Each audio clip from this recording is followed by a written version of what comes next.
नमस्कार दोस्तों, कैसे हैं आप? उम्मीद है अच्छे ही होंगे। दोस्तों, हमारी आज की वीडियो आपके class 10th term 2 maths exam को लेकर है। जैसे कि हम जानते हैं दोस्तों कि 5 मई को आपका बोर्ड का एग्ज़ाम है और आज से लेकर 5 मई तक अब आपके पास काफ़ी कम दिन बचे हैं। तो आपको भी काफ़ी डर लग रहा होगा, उन बच्चों को भी काफ़ी डर लग रहा होगा जिन्होंने अभी तक पढ़ाई शुरू नहीं करी है। दोस्तों, सबसे पहले तो मैं आपको बता दूं कि आज की वीडियो में मैं आपको 5 मई तक का पूरा शेड्यूल जो है वो समझाऊंगा। यानी आपने करना क्या क्या है और उसके लिए जो सोर्स मटेरियल है वो भी आज की वीडियो में मैंने आपको प्रोवाइड किया है। तो दोस्तों, सबसे पहली बात, अगर आपने कुछ भी नहीं पढ़ा है तो सबसे पहले आप कंस्ट्रक्शन चैप्टर और स्टैट्स चैप्टर कीजिए, क्योंकि इससे केस बेस्ड क्वेश्चंस जो है वो नहीं आएंगे। जहाँ तक लगता है इसके जो एनसीईआरटी क्वेश्चंस है, अगर आप सिर्फ वो भी कर लेते हैं इस टाइम पे, अगर आपने कुछ भी नहीं किया है तो वो भी इनफ होंगे, क्योंकि ये जो चैप्टर्स हैं ये आपके मार्क्स सबसे पहले जल्दी सिक्योर करेंगे। इसके बाद दोस्तों, अगर मैं बात करूं कंस्ट्रक्शन और अगर आप स्टैट्स निपटा लेते हैं तो आपके ऑलमोस्ट 11 से 12 नंबर जो है वो पक्के हो जाएंगे। इसके बाद आपको जो है वो चैप्टर 9th यानी सम एप्लीकेशंस ऑफ ट्रिग्नोमेट्री, ये वाला चैप्टर उठाना चाहिए। अगर इसमें भी आपने कुछ नहीं किया तो सिर्फ आप एनसीईआरटी कर लीजिए। और मैंने यहाँ पे आपको वीडियो में ऑलमोस्ट 40 सैम्पल पेपर्स दिए हैं, यानी स्टैंडर्ड के 40 सैम्पल पेपर्स, और अगर आपने बेसिक चूज़ किया है तो उसके 30 सैम्पल पेपर्स।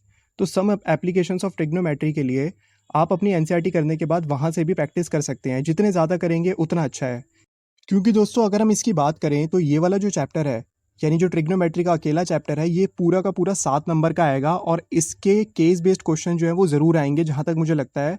और इसका एक एग्जाम्पल जो है वो अभी सीबीएसई का जो ऑफिशियल सैम्पल पेपर था उसमें भी आपने देखा होगा कि यहाँ से केस बेस्ड क्वेश्चन जो है वो उठ कर आया था, और यहाँ से 7 नंबर का है तो इसके चांसेस बहुत ज़्यादा हैं कि केस बेस्ड क्वेश्चन यहाँ से ज़रूर आएगा। अब दोस्तों, यहाँ तक आपने 3 चैप्टर्स कर लिए हैं। इस 3 चैप्टर्स करने में ऑलमोस्ट आपको मेरे ख्याल हफ्ते से 10 दिन लग जाएंगे, अगर आपने कुछ भी नहीं किया है तो। अब मैं बात करता हूँ कि जिन्होंने सब कुछ कर लिया है, तो जिन्होंने सब कुछ कर लिया है तो उन्हें इस टाइम पे सैम्पल पेपर्स ही करने चाहिए मेरे हिसाब से। दोस्तों, चैप्टर 9 करने के बाद आपको जाना चाहिए चैप्टर 5 पे, यानी अर्थमेटिक प्रोग्रेशन, क्योंकि ये चैप्टर एज़ कम्पेयर टू थोड़ा सा ज़्यादा ईजी है और यहाँ से केस बेस्ड क्वेश्चंस बनने के चांसेस भी ज़्यादा हैं।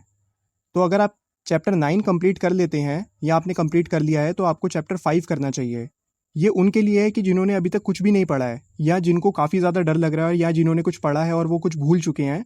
तो अपने जो कंसेप्ट वाइज चैप्टर हैं वो इस तरीके से सीक्वेंस वाइज आप चलाइए। देन इसके बाद आपको चैप्टर 13 करना चाहिए, सरफेस एरिया एंड वॉल्यूम्स, क्योंकि वो चैप्टर जो है वो आपका ऑलमोस्ट 6 नंबर का आएगा। तो उसमें आपको सारे फॉर्मूलेज, किस तरीके से क्वेश्चंस आएंगे, उसके लिए आपको एनसीईआरटी और साथ में जो मैंने सैम्पल पेपर्स प्रोवाइड करे हैं वो इनफ रहेंगे।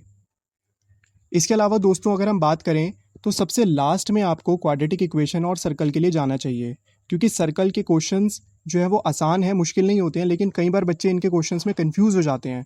तो उसके लिए भी जितने ज़्यादा सैम्पल पेपर्स आप करेंगे उतना बेस्ट रहेगा। और क्वाड्रेटिक के जो क्वेश्चंस हैं उसमें जो आपके वर्ड प्रॉब्लम्स होती है उसमें अक्सर जो है वो बच्चे गलती करते हैं, बट कोई बात नहीं, उसमें से आपके जो रूट्स वाले क्वेश्चन हैं या फिर जो क्वाड्रेटिक के जो नॉर्मल क्वेश्चंस हैं उसमें आप मार्क्स सिक्योर कर सकते हैं।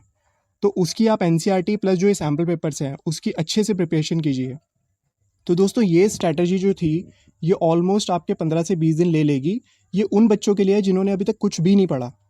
अब मैं बात करता हूँ कि जिन्होंने एनसीईआरटी सारे चैप्टर्स कर लिए हैं तो उन्हें क्या करना है। तो उनके लिए सीधा सीधा सा है कि एनसीईआरटी अगर आपने कर ली है तो उसे बंद करके साइड में रख दीजिए और इस टाइम पे सैम्पल पेपर्स कीजिए। जितने ज़्यादा कर सकते हैं उतने ज़्यादा कीजिए। कंस्ट्रक्शन चैप्टर और चैप्टर 14 इसके एग्जाम्पल्स एनसीईआरटी के ज़रूर कीजिएगा, ये इंपॉर्टेंट है। बाकी सारे चैप्टर्स में आप सैम्पल पेपर्स और एनसीईआरटी कर सकते हैं। और हाँ दोस्तों, एक चीज़ और है, जो सर्कल वाला चैप्टर है आपका वो काफ़ी इंपॉर्टेंट है। अगर हम एनसीईआरटी की नज़र से देखें तो वो एनसीईआरटी की सीधा सीधा क्वेश्चन भी आ सकता है। तो आप एनसीईआरटी का उसका एक एक क्वेश्चन अच्छे से कीजिएगा, देन आप सैम्पल पेपर से कर सकते हैं। तो मैंने स्टैंडर्ड वाले बच्चों के लिए और बेसिक वाले बच्चों के लिए दोनों के लिए ही ऑलमोस्ट 40 और 30 सैम्पल पेपर जो है वो डिस्क्रिप्शन में प्रोवाइड कर दिए हैं, और ये सैम्पल पेपर्स की क्वालिटी काफ़ी अच्छी है। तो दोस्तों, आपको इससे सैम्पल पेपर से भी हेल्प मिलेगी। और दोस्तों, लास्ट तक आते आते आपका कॉन्फिडेंस लेवल काफ़ी बिल्डअप हो जाएगा। और दोस्तों, मुझे पूरी उम्मीद है कि इस बार 95% से ज़्यादा बच्चों के ऑलमोस्ट 35 प्लस मार्क्स आ सकते हैं अगर आप स्ट्रैटेजी को फॉलो करते हैं। तो आप घबराइए मत अगर आपने कुछ अभी भी कुछ भी नहीं किया है या आपने किया हुआ कुछ भूल गए हैं।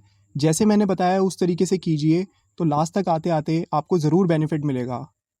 तो उम्मीद है दोस्तों आपको ये वीडियो काफ़ी हेल्पफुल रहेगी। आपसे मिलेंगे अगली वीडियो में, तब तक के लिए देखते रहिए खेल खेल में ज्ञान। Okay, thank you. I'm out here Uh-oh, Richard.